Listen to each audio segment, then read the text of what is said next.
বিয়ের পরের দিনেই মুক্তির হাতে ডিভোর্সের পেপার ধরিয়ে দিল তার স্বামী বিপ্লব। মুক্তি বিয়ের পরের দিন যে এমন একটা সারপ্রাইজ পাবে সেটা কখনো ভেবে দেখেনি। অবাক নয়নে নিজের স্বামীর দিকে তাকিয়ে আছে মুক্তি। বিপ্লবের কোনো ভ্রুক্ষেপ নেই সেদিকে।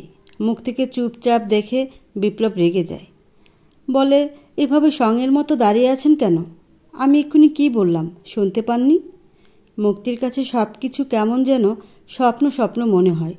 বিপ্লবের দিকে এক দৃষ্টিতে তাকিয়ে থাকে মেয়েটা। ভেতর থেকে হাহাকারে ভরে যাচ্ছিল। মুক্তি অনেক কষ্টে নিজের চোখের জলকে আটকে রাখে।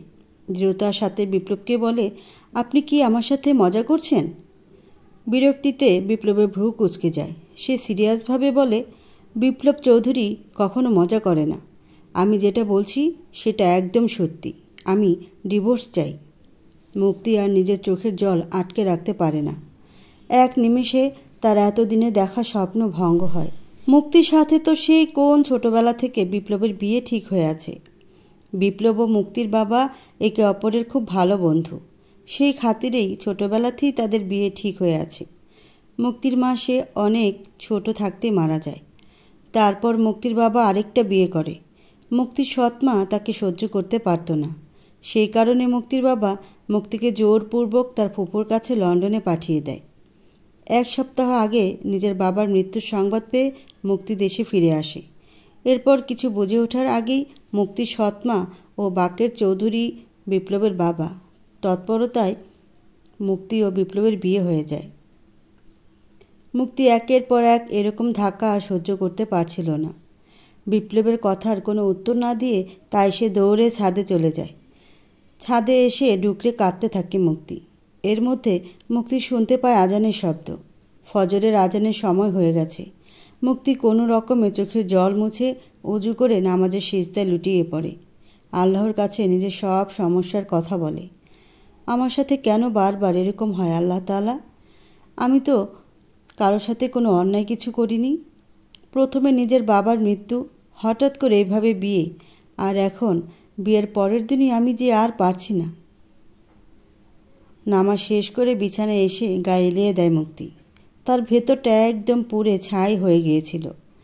তন্মধ্যে বিপ্লব এসে বলে, তখন ওভাবে কোথায় পালিয়ে গেলেন? আমার কথা কি আপনার কানে যায়নি? মুক্তি চোখ বন্ধ করে মনে শক্তি জোগায়। সে ভাবে, না, এত সহজেই আমায় ভেঙে পড়লে চলবে না, শক্ত হতে হবে। এরপর বিপ্লবের সামনে এসে সরাসরি প্রশ্ন করে, আপনি কেন বিয়ের পরের দিনই আমাকে ডিভোর্স দিতে চাচ্ছেন সেটা আগে বলুন। আমি যতদূর জানি কোনো কারণ ছাড়া এভাবে ডিভোর্স হয় না। আমার কি কোনো কমতি আছে? কথাটা শুনে বিপ্লবের চোখ মুখ শক্ত হয়ে যায়। রাগে ক্ষোভে মুক্তিকে শক্ত করে ধরে সে বলে, হ্যাঁ আছে। আমার কোনো ইন্টারেস্ট নেই আপনার উপর। ছোটবেলা থেকে আমার ইচ্ছে ছিল নিজে পছন্দ করে ভালোবেসে একজনকে বিয়ে করব। সেখানে না জানি আপনি কোথা থেকে উড়ে এসে জুড়ে বসলেন। যাকে আমি চিনি না জানি না, হুট করে বাবার কথা মতো তাকে বিয়ে করতে হলো। এরকম সম্পর্কে আমি ইন্টারেস্টেড নই। বিপ্লব এক নাগারে কথাগুলো বলে। মুক্তি কথাগুলো শুনে কি প্রতিক্রিয়া করবে ভেবে পাচ্ছিল না। শেষে বাধ্য হয়ে মুক্তি এমন একটা কাজ করে বসল যা ধারণার বাইরে ছিল।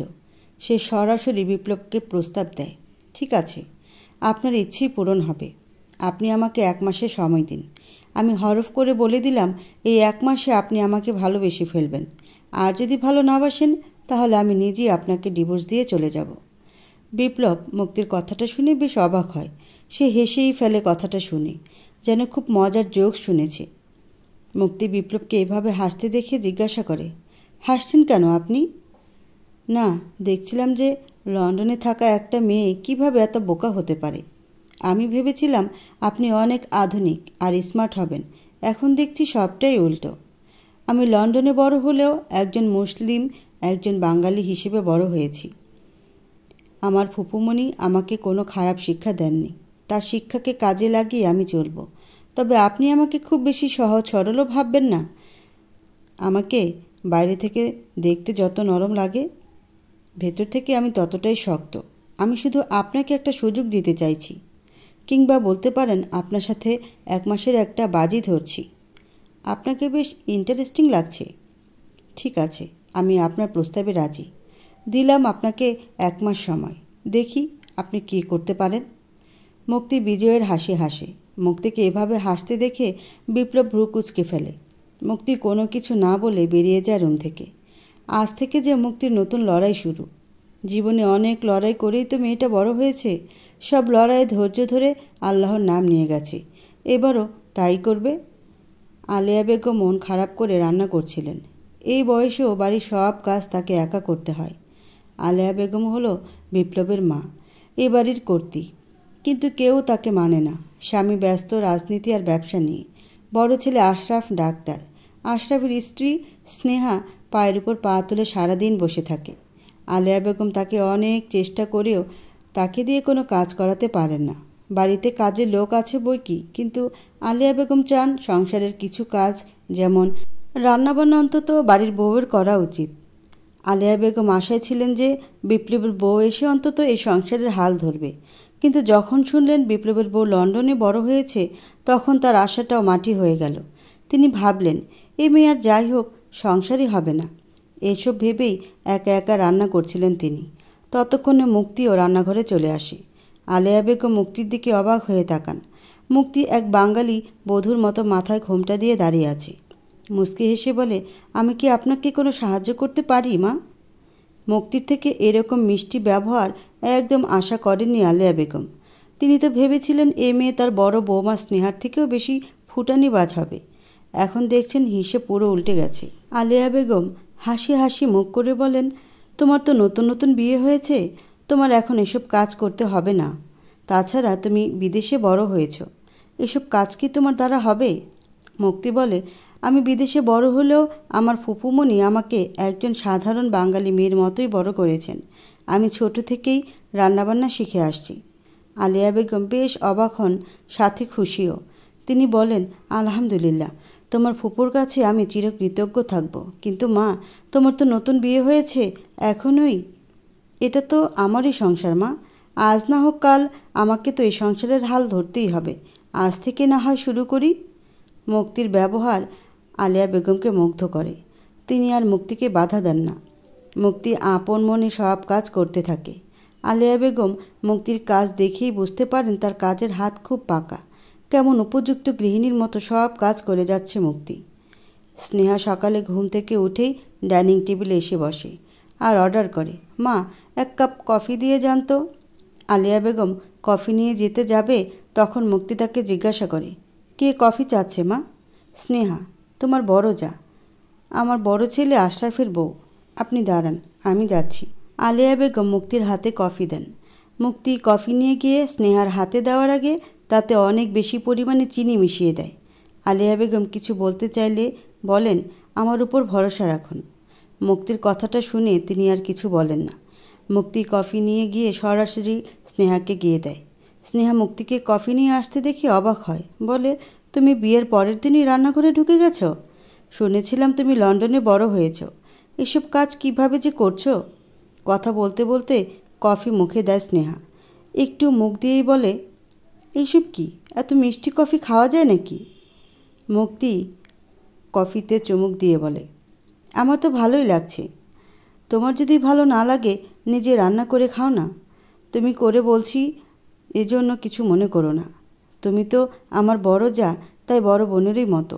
যাই হোক, এই বয়সে তোমার শাশুড়ি রান্না করে তোমার মুখের সামনে এনে দেবে, আর তুমি পায়ের উপর পা তুলে বসে খাবে, সেটা তো হবে না। How dare you! তুমি চিনো আমি কে? আমার বাবা কে জানো? মিনিস্টার আব্দুল মান্নানের মেয়ে আমি। আমার বাবার পাওয়ার সম্পর্কে কোনো ধারণা নেই তোমার। আর তুমি কি না আমাকে রান্না করতে বলছো? ও আচ্ছা, তুমি মিনিস্টারের মেয়ের জন্য পায়ের উপর পা তুলে বসে খাবে? ঠিক আছে, তাহলে তোমাকে রান্না করতে হবে না, কিন্তু তোমার জন্য অত পারফেক্ট খাবার তৈরি হবে না। যেমন খাবার তৈরি হবে তেমনই কিন্তু তোমাকে খেতে হবে। স্নেহা রেগে গিয়ে গরম কফি মুক্তির দিকে ছুটতে যাবে, তার আগেই মুক্তি তার হাত ধরে ফেলে, যার ফলস্বরূপ কিছুটা কফি স্নেহার হাতে পড়ে। যন্ত্রণায় কুকিয়ে ওঠে স্নেহা। মুক্তি বাঁকা হেসে বলে, তুমি মিনিস্টার আব্দুল মান্নানের মেয়ে হলে আমিও সাবেক প্রাইম মিনিস্টার মিরাজ হোসেনের মেয়ে। আমার সাথে পাঙ্গা নিতে এসো না ভাবি। মুক্তি স্নেহাকে টেনে রান্নাঘরে নিয়ে যায়। স্নেহার হাতে হাতা খুন্তি ধরিয়ে দেয়। স্নেহা রাগী চোখে তাকালে মুচকি হেসে বলে, তুমি তো শুনলাম বাড়িতে সারাদিন শুয়ে বসেই কাটাও, আজ তার থেকে ভালো রান্নাবান্না করো, শরীরের ব্যায়াম তো হবে। স্নেহা হাতা খুন্তি ছুঁড়ে মেরে বলে, তোমার সাহস দেখে আমি অবাক হয়ে যাচ্ছি। আমার সাথে এমন ব্যবহার করার ফল কি হতে পারে সেটা তোমার জানা নেই। মুক্তি এতক্ষণ হাসি মুখ করে থাকলেও এখন তার চোখ মুখ শক্ত হয়ে যায়। স্নেহাকে অনেকটা শাসানের ভঙ্গিতে বলে, তোমার ব্যাপারে আমি অনেক কিছুই জানি, সেগুলো অন্যরা জানলে কিন্তু ভালো হবে না। স্নেহার তেজ হঠাৎ কোথাও যেন হাওয়ায় মিলিয়ে যায়। মুক্তির এমন শক্ত কথায় স্নেহা অনেকটাই ভয় পেয়ে যায়। মুক্তি আর কিছু না বলে কাজে মন দেয়। আলিয়া বেগম আর মুক্তি একসাথে কাজ করছিল।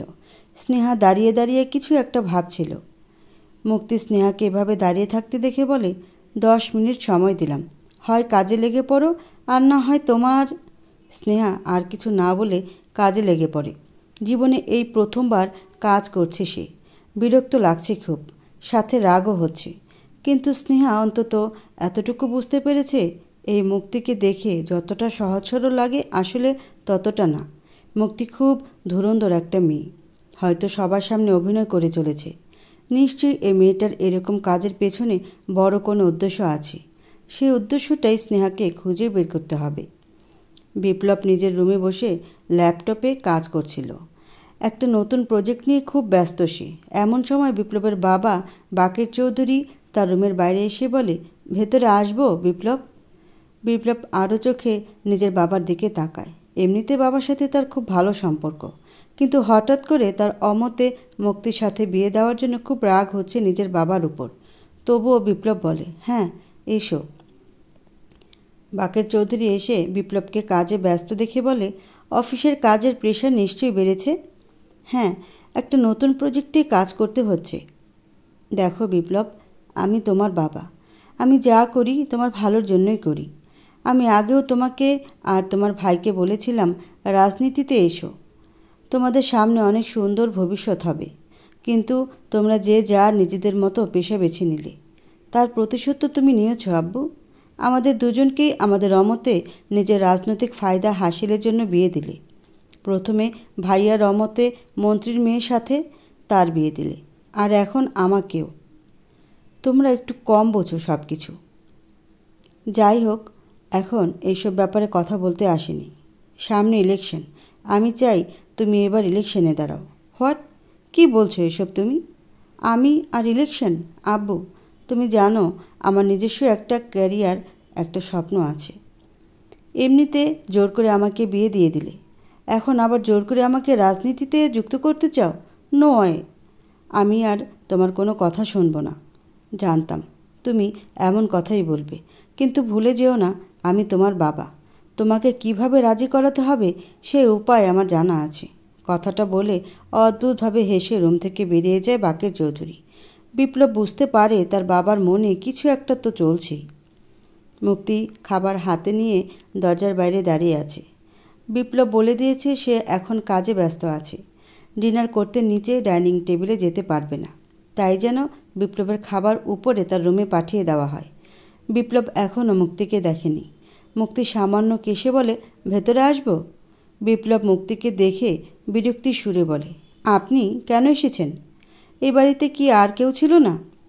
মুক্তি বাঁকা হেসে বলে, আছে তো, কিন্তু সবাই তো আর আমার মতো ফ্রি নয়। সবার কাজ আছে, যে যার কাজে ব্যস্ত। তাই আমি আপনার খাবার নিয়ে এলাম। ভালো করেছেন। এখন খাবার রেখে চলে যান, আপনাকে আমার সহ্য হচ্ছে না। মুক্তি বিপ্লবের কথা মতো তার টেবিলের উপর খাবার রেখে যায়। যাওয়ার সময় মুচকি হেসে বলে, আজ আমাকে সহ্য হচ্ছে না? এক সময় হয়তো এমন সময় আসবে যখন আপনি আমাকে খুঁজবেন কিন্তু পাবেন না। মুক্তির কথাটা বিপ্লব গায়ে লাগায় না। মুক্তি নিজের মতো চলে যায়। মুক্তি নিচে এসে ডাইনিং টেবিলে সবাইকে খাবার পরিবেশন করতে থাকে। এই সময় মুক্তি বুঝে যায় এ পরিবারের সম্পর্কগুলো ঠিক নেই। আলিয়া বেগমের সাথে বাকের চৌধুরীর দূরত্ব চোখে পড়বে সবার আগেই। স্বামীকে বেশ ভয় পান এবং মেনে চলেন আলিয়া বেগম, আর এই ভয়ের কারণেই তাদের মধ্যে মানসিক দূরত্ব তৈরি করেছে। আশরাফের সাথেও স্নেহার সম্পর্ক ভালো নয়, সেটাও বেশ ভালো বোঝা যাচ্ছে। আশরাফকে দেখে বেশ ভালো রুচিসম্মত মানুষই মনে হয়। স্নেহার মতো এত অহংকারী মেয়ের সাথে তার বনিবনা না হওয়াটাই স্বাভাবিক। খাওয়ার টেবিলেও স্নেহা একটা প্রসঙ্গ টেনে আনে, যার কারণে ঝগড়া শুরু হয়। স্নেহা বলে, এই বছরের শীতে তো আমরা ঘুরতে যাচ্ছি, তাই না আশরাফ? আশরাফ বেশ রাগী গলায় বলে, না, আমার সময় নেই। হসপিটালে ইদানিং রোগীর চাপ অনেক বেড়ে গেছে, এই সময় ছুটি নেওয়া সম্ভব নয়। তোমার আর কখন সময় থাকে? যখনই কিছু বলি তোমার শুধু অজুহাত আর অজুহাত। এই দেশে মনে হয় তুমি একাই ডাক্তার। আশরাফ উত্তরে আর কিছু বলে না, কিন্তু তার মুখ দেখে বোঝা যাচ্ছিল অনেক কষ্টে নিজের রাগ নিয়ন্ত্রণ করে রেখেছে। সবার খাওয়া হয়ে গেলে মুক্তি ও আলিয়া বেগম খেতে বসে যায়। আলিয়া বেগম প্রসন্ন হয়ে বলেন, আজ অনেক দিন পর কারো সাথে বসে খাবার খাচ্ছি। এমনিতে তো একা একা বসে খেতে হয়। হঠাৎ করে বিপ্লব সেখানে এসে বলে, মুক্তি, আপনি একটু আসুন তো, আপনার সাথে অনেক জরুরি একটা কথা আছে। মুক্তি খাওয়া ছেড়েই উঠে যায়। বিপ্লব মুক্তিকে রুমে নিয়ে এসে বলে, আপনার সাথে আরও একটা কন্ট্রাক্ট করার ছিল। মুক্তি বলে, কি কন্ট্রাক্ট? আজ থেকে এই রুমের অর্ধেক আপনার আর অর্ধেক আমার। আমি বিছানায় শোবো আর আপনি কাউচে। মুক্তি মাথা নাড়ায়, তারপর রুম থেকে যেতে যেতে বলে, এক সময় নিজের পুরোটা আমাকে দিতে চাইবেন, কিন্তু সেদিন আর আমাকে পাবেন না, কারণ তখন আমি আর থাকবো না। খাওয়া দাওয়া শেষ করে মুক্তি একটু ছাদে এসে দাঁড়ায়। শীতকালে দুপুরের এই রোদে বেশ শান্তি লাগে, যাকে বলা যায় মিষ্টি রোদ। তন্মধ্যে মুক্তির ফোন বেজে ওঠে। ফোনটা বের করে ফুপুমণি নামটা দেখি মুক্তির মুখে হাসি ফুটে ওঠে। ফোন রিসিভ করেই সালাম বিনিময় করে নেয়। ভালো মন্দ খোঁজখবর নেওয়া শেষ হলে মুক্তির ফুপু তাকে বলে, তুই যেই কাজে ওখানে গিয়েছিস, সেই কাজটা কি হয়েছে? না, এখনও শুরু করিনি। আমাকে আগে অনেক কিছু শিওর হতে হবে, তারপর যা করার করব। যাই করিস ভেবেচিন্তে করিস, কোনো ভুল যেন না হয়। আচ্ছা, এনাল ভাইয়ের খবর কি? এনালের কথা আর কি বলবো, তুই তো জানিস এখনও ছেলেটা রেগে আছে। করুক রাগ, সবসময় এত হাসি খুশি থাকলে হয় না, মাঝে মাঝে একটু রাগ করেও থাকতে হয়। তুমি এখনই এনাল ভাইয়াকে কিছু বলিও না। ও যা ছেলে, সব কিছু জানতে পারলে এখানে এসে পুরো খেলাটা না ঘুরিয়ে দেয়। তা না হয় বলবো না, কিন্তু তুইও নিজের খেয়াল রাখিস, সাবধানে সব কিছু করিস। আমি সব কাজ একদম ঠিক করে করব। রাখছি এখন। ফোনটা কেটে দিতে মুক্তি দেখে বিপ্লব তার সামনেই দাঁড়িয়ে আছে। বিপ্লবকে দেখে বোকার মতো হাসি মুক্তি। বিপ্লব প্রশ্ন করে, আপনার আসল উদ্দেশ্যটা কি বলুন তো আমায়? মুক্তি সহজ সরলভাবে উত্তর দেয়, আপনার মন জয় করা। বিপ্লব ভ্রু কুঁচকে তাকায়। মুক্তি এবার তার কানের কাছে গিয়ে ফিসফিস করে বলে, আমার উদ্দেশ্য খুব একটা ভালো না, কিন্তু আপনার কোনো ক্ষতি আমি করব না। আপনার কিছু করার আগে যে আমায় নিজেকে শেষ করে দিতে হবে। মুক্তি হাতে একটা ক্যামেরা নিয়ে দাঁড়িয়ে আছে বিপ্লবদের বাগানে। বিভিন্ন রকম ফুলের ছবি তুলছে। ছোটবেলা থেকে বেশ প্রকৃতি প্রেমী সে। ইচ্ছা ছিল বড় হয়ে পুরো পৃথিবী ভ্রমণ করে দেখবে আর সব কিছু ক্যামেরা বন্দি করবে। ভাগ্যের খেলা এখন সে এই চৌধুরী বাড়ির বউ, চার দেয়ালে বন্দি থাকতে হচ্ছে সব সময়।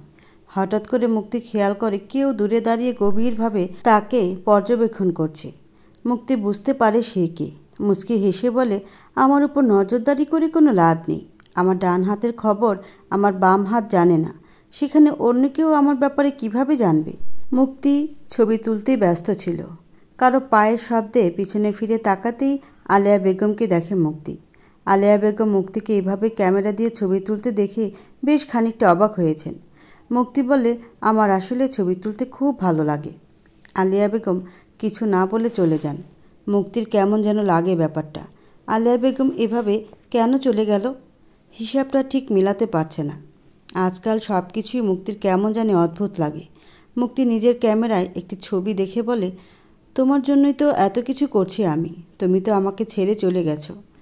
তোমার অসমাপ্ত কাজ তো আমাকে সমাপ্ত করতে হবে। তুমি তো বলেছিলে আমায়, যখন আমি থাকবো না তখন কিন্তু তোকে এসব করতে হবে। আমি তো তাই করছি, নিজের জীবনের ঝুঁকি নিয়ে হলেও আমি করব। বিপ্লব রোজ সকালের মতো জগিং করতে বের হয়েছে। আজ সকালে উঠে মুক্তিকে দেখেনি। ব্যাপারটাকে একদম গুরুত্ব দেয়নি সে। এমনিতেও মেয়েটাকে সহ্য হয় না, কেন যে 1 মাসের জন্য চুক্তি করলো। মেয়েটা মাঝে মাঝে এমন সব কথা বলে যেন ওকে ছাড়া বিপ্লবের চলবেই না। সে যেন বিপ্লবের খুব কাছের কেউ। বিপ্লব নিজের গলার চেইন থেকে একটা ছবি বের করে, একটা বাচ্চা মেয়ের ছবি। ছবিটা দেখে দীর্ঘশ্বাস ফেলে বিপ্লব। ভেতর থেকে অজান্তে হাহাকার বেরিয়ে আসে। বিপ্লব আহত কণ্ঠে বলে, আমি কিন্তু এখনও তোমার অপেক্ষায় আছি বন্ধু। তুমি বলেছিলে তুমি আমার কাছে একদিন ঠিকই ফিরবে। আমি সেই দিনের অপেক্ষায় আছি। তুমি ছাড়া আর কাউকে নিজের মনে ঠাঁই দেব না আমি। আর ওই মেয়ে ভাবছে ওকে 1 মাসে ভালোবেসে ফেলবো। 1 মাস তো দূরের কথা, সারা জীবন এখানে পড়ে থাকলেও ওর জন্য আমার মনে কোনো অনুভূতি তৈরি হবে না, কারণ আমি শুধু তোমাকেই ভালোবাসি। মুক্তি স্নেহা রুমের পাশ দিয়ে যাওয়ার সময় তার কিছু কথা শুনতে পায়। স্নেহা কাউকে যেন বলছে, আজকে রাতে যা করার করবে, সব কিছু যেন ঠিকঠাক হয়, কোনো ভুল কিন্তু আমি পছন্দ করি না। বিপরীত দিক থেকে উত্তর আসে, আমি সব কাজ একদম ঠিকভাবেই করব। কাক পক্ষীতে টের পাওয়ার আগেই খেল খতম করে দেব একদম। গুড, আমি তাহলে এখন রাখছি। স্নেহা ফোন রেখে দিয়ে রহস্যজনক হাসে। মুক্তি স্নেহা সে হাসি ভালোভাবে পর্যবেক্ষণ করে বলে, এই হাসি যে আমার খুব চেনা। তাহলে স্নেহা ভাবি কি সে, যার খোঁজ আমি এতদিন ধরে করছিলাম? মুক্তি দরজার কাছেই দাঁড়িয়েছিল। তখন হঠাৎ আশরাফ চলে আসে। মুক্তিকে নিজের রুমের বাইরে এভাবে দাঁড়িয়ে থাকতে দেখে বলে, তুমি এখানে কি করছো? মুক্তি ভূত দেখার মতো চমকে যায়। আশরাফ যে সময় চলে আসবে সেটা তার একদম ধারণাতেই ছিল না। মুক্তি বলে, এই দিক দিয়ে যাচ্ছিলাম, আসলে কিছু কাজ ছিল। মুক্তি আর সেখানে না দাঁড়িয়ে দ্রুত চলে যায়। আশরাফ ব্যাপারটাকে গুরুত্ব না দিয়ে রুমে প্রবেশ করে। আশরাফকে দেখে স্নেহা কিছু একটা লুকিয়ে রাখে। আশরাফ স্নেহাকে প্রশ্ন করে, কি লুকাচ্ছ আমার থেকে? আমি কেন কিছু লুকাতে যাব? তুমি নিজের কাজ করো। এমনিতে তো এ রুমে আসো না, হসপিটালে সারাদিন কাটিয়ে দাও, তাহলে আজ কোন দুঃখে এলে? স্নেহার এমন কথায় আশরাফ রাগান্বিত হয়। অনেক কষ্টে নিজের রাগটাকে দমিয়ে বলে, আমার রুমে আমি কখন আসবো যাব সেটার পারমিশন তোমার থেকে নিতে যাব না। তুমি আমার জীবনে এসে আমার জীবনটাকে একদম নষ্ট করে দিয়েছ। নিজের রুমে আসতেও ভয় লাগে। তুমি যা ডেঞ্জারাস। কোথায় কি লুকিয়ে রাখো? স্নেহা প্রত্যুত্তরে বলে, ডেঞ্জারাস এজন্যই আজ অবধি টিকে আছি। না হলে কি হতো? কিছু হতো না, আমি আসছি। স্নেহা বাইরে চলে যায়। আশরাফ স্নেহার কথাগুলো মনোযোগ দিয়ে ভাবতে লাগে। আসলেই মেয়েটাকে ভালোভাবে বোঝা যায় না, কখনো খুব রহস্যময় ব্যবহার করে। বিয়ের পর থেকে আশরাফ এসব দেখে আসছে। স্নেহার অতীত সম্পর্কে যদিও বা তার কোনো ধারণা নেই, তবুও সে এতটুকু আন্দাজ করতে পারে স্নেহার সাথে এমন কিছু হয়েছিল যার কারণে সে এমন অদ্ভুত ব্যবহার করে। সে আসলে যেমনটা দেখায় তেমনটা নয়, কিন্তু স্নেহা ভালো নাকি খারাপ সেটা বোঝা আশরাফের দ্বারা কোনোভাবেই সম্ভব নয়, তাই সে বোঝার চেষ্টাও করে না। বিপ্লব অফিসের কাজ শেষে রাতে বাড়িতে ফিরে দেখতে পায় মুক্তি তার জন্য অনেক সুন্দর করে খাবার সাজিয়ে রেখেছে। বিপ্লবের কাছে এসব কিছু আদিক্ষেতা মনে হয়, তাই সে মুক্তির উদ্দেশ্যে বলে, এসব করে আমার মন জয় করতে পারবেন না, এরকম ট্রিক্স আমার উপর কাজ করবে না।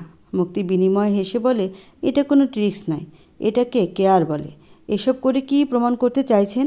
আপনি খুব কেয়ারিং ওয়াইফ। প্রমাণ করার কি আছে? আমি তো কেয়ারিং। আপনি আমায় ভালো নাই বাসতে পারেন, কিন্তু এই সত্যটা তো অস্বীকার করতে পারবেন না। বিপ্লব কিছু বলে না, কারণ সত্যি মুক্তি খুব কেয়ারিং। এই মেয়েকে দেখে মনেই হয় না সে লন্ডনে বড় হয়েছে। বিপ্লব খাবার খেতে বসে যায়। মুক্তি একটু বাহিরে আসে। এনাল ফোন করেছে। ফোনটা রিসিভ করে। এনাল বেশ রাগী গলায় বলে, তুই এভাবে কি করে বিয়েটা করলি?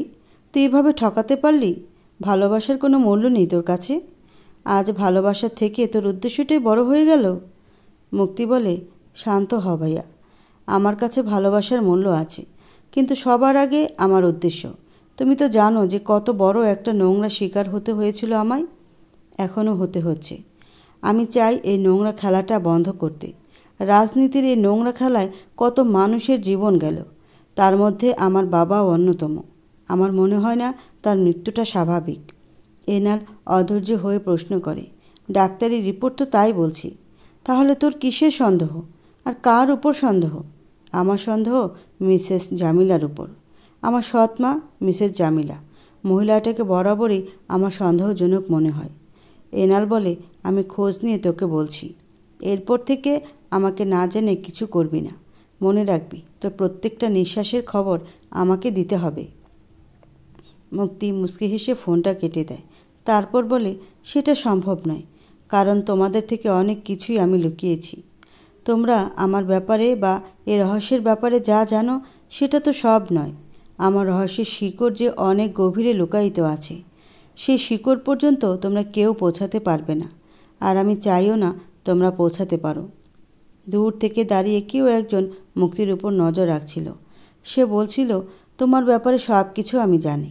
আমি তোমার শুভাকাঙ্ক্ষী নাকি শত্রু সেটা বলতে পারবো না, তবে এটা আমি জানি যে আমাদের উদ্দেশ্য অনেকটা একই, তবে পথ আলাদা। তুমি যা করো গোপনে করো, আর আমি সরাসরি। কিন্তু তুমি হয়তো জানো না আমি তোমার সব গোপন ব্যাপারে জানি। আগন্তুক কথাটা বলে রহস্যজনক হেসে চলে যায়। মুক্তি রাতে একা একা গোপনে কোথাও বেরিয়ে যায়। কেউ একজন তার পিছু নেয়। কিছু দূর যাওয়ার পর মুক্তি পিছনে তাকায়। মুস্কি হেসে বলে, আপনার অপেক্ষাতেই ছিলাম মিসেস আলিয়া চৌধুরী। আলিয়া চৌধুরী বাঁকা হেসে বলে, আমি আগে থেকে জানতাম তুমিই সেই। তুমি তাহলে ফিরে এসেছো? হ্যাঁ, আমি এসেছি। তোমাকে তো ফিরে আসতেই হতো প্রতিশোধ নিতে। আমিও তোমার মতো প্রতিশোধই নিতে চাই। তবে মুক্তি বলে, হ্যাঁ আমি জানি আপনি সবার উপর প্রতিশোধ নিলেও নিজের স্বামীর উপর প্রতিশোধ নিতে পারবেন না। এখানেই আপনার সাথে আমার পার্থক্য। আলিয়া বেগম ভ্রু কুঁচকে বলেন, আমি অন্য সবার উপর প্রতিশোধ নিতে তোমাকে সাহায্য করব, কিন্তু নিজের স্বামীর উপরে আঁচ লাগতে দেব না। এই জন্য আমি বলি, আমি তোমার বন্ধু আবার শত্রু। আপনি এতদিন ধরে আমার উপর নজর রাখছিলেন, তাই না? হ্যাঁ, আমি নজর রাখছিলাম। দেশে আসার পর তোমার সব ক্রিয়াকলাপ আমি দেখেছি। মুক্তি আর কিছু বলে না। আলিয়া বেগম মুক্তিকে চুপ থাকতে দেখে বলে, তুমি আসলে অনেক চালাক। আমি ভেবেছিলাম তুমি বুঝতে পারবে না, কিন্তু বুঝে গেলা। মুক্তি তার সৎমা মিসেস জামিলার সামনে বসে আছে। অনেকক্ষণ থেকে তাকে অনেক কিছু জিজ্ঞাসাবাদ করছে, কিন্তু জামিলা কোনো প্রশ্নের উত্তর দিচ্ছে না। শুধু একটাই কথা বলে যাচ্ছে, আমি কিছু জানি না। তুমি আমাকে বেকার এখানে তুলে এনেছো, আমাকে যেতে দাও। মুক্তি অনেকক্ষণ ধরে এসব সহ্য করতে গিয়ে বিরক্ত হয়ে যাচ্ছিল। এবার জামিলাকে সরাসরি বলে, আমি জানি আমার বাবা, তথাকথিত বাবাকে আপনিই খুন করেছেন। আমার সেই নিয়ে কোনো সমস্যা নেই। আপনি না মানলে আমি তাকে শেষ করে দিতাম। জামিলা অবাক হয়ে মুক্তির দিকে তাকায়। মুক্তি জামিলাকে অভয় দিয়ে বলে, আমি আপনার শত্রু নই। আপনি সবসময় আমার সম্পর্কে ভুল ধারণা নিয়েছিলেন। আমি জানি আমাকে ঘৃণা করার আপনার একমাত্র কারণ হলো আমি মিরাজ হোসেনের মেয়ে, আর এইটাই আপনার সব থেকে বড় ভুল। আমি মিরাজ হোসেনের মেয়ে নই, বরং সে আমাকে মিথ্যা পরিচয় বড় করেছে। আমার মায়ের খুনি সে। জামিলা কিছুই বুঝতে পারে না, কী বলছে মেয়েটা। জামিলা এবার নিজের ঘটনাগুলো মুক্তিকে বলতে থাকে। আমি শহরের এক সাধারণ পরিবারের মেয়ে ছিলাম। মিরাজ হোসেন নামক শয়তান কিটটা আমার অনেক ক্ষতি করেছে। কলেজ থেকে তুলে এনে আমায় পরে ধরা পড়ে যাওয়ায় নিজের মান সম্মান রক্ষায় আমাকে বিয়ে করেছিল। আমি বিয়েটা কখনো করতে চাইনি, পরিবারের চাপে বিয়েটা করেছিলাম। যখন জানতে পারি মিরাজ হোসেনের একটা মেয়ে আছে, তখন তোমার উপর আমার অনেক রাগ হয়। নিজের প্রতি হওয়া অন্যায় তোমার উপর দিয়ে মেটাতে চাই। তাই তোমার বাবা তোমাকে বিদেশে তোমার ফুফুর কাছে পাঠিয়ে দিয়েছিল। আমি অনেক আগে চেয়েছিলাম মিরাজকে শেষ করে দিতে, কিন্তু পারিনি। তখন আমি অসহায় ছিলাম, কিন্তু একজনের সহায়তায় আমি কিছুদিন আগে নিজের জমা রাগ তুলে নিই। কার সাহায্যে? জামিলা বলে দেয় যে কে তাকে সাহায্য করেছিল। নামটা শুনে মুক্তি বেশ অবাকই হয়। ভাবে, এই লোকটা কেন সাহায্য করলো? হিসাব তো কোনোভাবেই মিলছে না। আমি বুঝতে পারছি না কিছুই। মুক্তি আর সেখানে না দাঁড়িয়ে বেরিয়ে আসে। আলিয়া চৌধুরী বাইরে দাঁড়িয়েছিল। মুক্তিকে আসতে দেখে জিজ্ঞাসা করে, কিছু জানতে পারলে তুমি? অনেক কিছুই জানতে পারলাম। আচ্ছা, সেসব বাদ দিন। আগে আমাকে বলুন, আপনি আপনার কথা রাখবেন তো? আপনি বলেছিলেন নিজের স্বামী বাদে বাকি সবার উপর প্রতিশোধ নিতে আমাকে সাহায্য করতে হবে। সেটা করবেন তো? হ্যাঁ, করব। আমার টার্গেট ছিল 4 জন। তাদের মধ্যে একজন ইতিমধ্যে নিজের স্ত্রীর হাতেই খুন হয়েছে। আপনার স্বামী বাদে বাকি যে 2 জন আছে তাদের উপর প্রতিশোধ নিতে তাহলে আমার পাশে থাকুন। মুক্তি আজ বাড়ির সবার জন্য একা হাতে সব কিছু রান্না করেছে। বাকের চৌধুরীর দলের কিছু নেতাও আজ যোগ দিয়েছে ডিনারে। মুক্তি নিজের হাতে সবাইকে খাবার দিচ্ছে। খাবার টেবিলে বাকের চৌধুরী হঠাৎ করে এমন একটা ঘোষণা দেন যে সবাই অবাক হয়ে যায়। তিনি বলেন, এবছর আমি আর ইলেকশনের টিকিট নেব না। আমার হয়ে এবার আমার ছেলে ইলেকশনে দাঁড়াবে। আমার ছোট ছেলে বিপ্লব চৌধুরী এবার আমার আসন থেকে লড়বে। বিপ্লব খাচ্ছিল। হঠাৎ এরকম কথা শুনে বিষম খেয়ে যায়। তার চোখে মুখে রাগ স্পষ্ট। খাবারে পানি ঢেলে দিয়ে বলে, আমি কোনোদিনও রাজনীতিতে নাম লেখাবো না। তোমরা যা করার করো। আমি কতবার বলবো এই কথা? বাকের চৌধুরী সবার সামনে অপমানিত বোধ করেন, তাই উঠে এসে সবার সামনে বিপ্লবকে ঠাস করে থাপ্পড় মারেন। বিপ্লব জীবনেও তার বাবার হাতে মার খায়নি, তাই আজ বেশ অনেকটাই অবাক হয়েছে সে।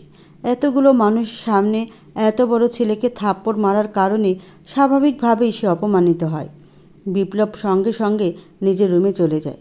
বারেক চৌধুরী তার পার্টির লোকদের সাথে কথা বলতে ব্যস্ত হয়ে যায়। মুক্তিও বিপ্লবের পেছন পেছন যায়। বিপ্লব রুমে এসে জিনিসপত্র ছোড়াছুড়ি করতে থাকে। রাগে অপমানে তার পুরো শরীর জ্বলে যাচ্ছে। মুক্তি তার কাছে এসে বলে, আপনি রাগ করবেন না। আমার মনে হয় আপনার নিজের বাবার কথা মেনে নেওয়া উচিত। বিপ্লবের মেজাজ এমনিতেই গরম ছিল, তার উপর মুক্তির মুখে এমন কথা শুনে সব রাগ স্বাভাবিকভাবেই মুক্তির উপরে পতিত হয়। বিপ্লব মুক্তির দিকে ফুলের ঝুড়ি ছুঁড়ে মেরে বলে, আমি কি করব না করব সেটা আপনি বলে দেবেন? কে দিয়েছে আপনাকে সে অধিকার? আপনি তো একটা নির্লজ্জ মেয়ে। আপনাকে আমি পছন্দ করি না জেনেও আমার পেছনে ঘোরেন। 1 মাসের মধ্যে নাকি আমায় নিজেকে ভালোবাসতে বাধ্য করবেন। নিজেকে কি মনে করেন আপনি? চলে যান আমার সামনে থেকে। মুক্তির খুব খারাপ লাগে কথাগুলো শুনে।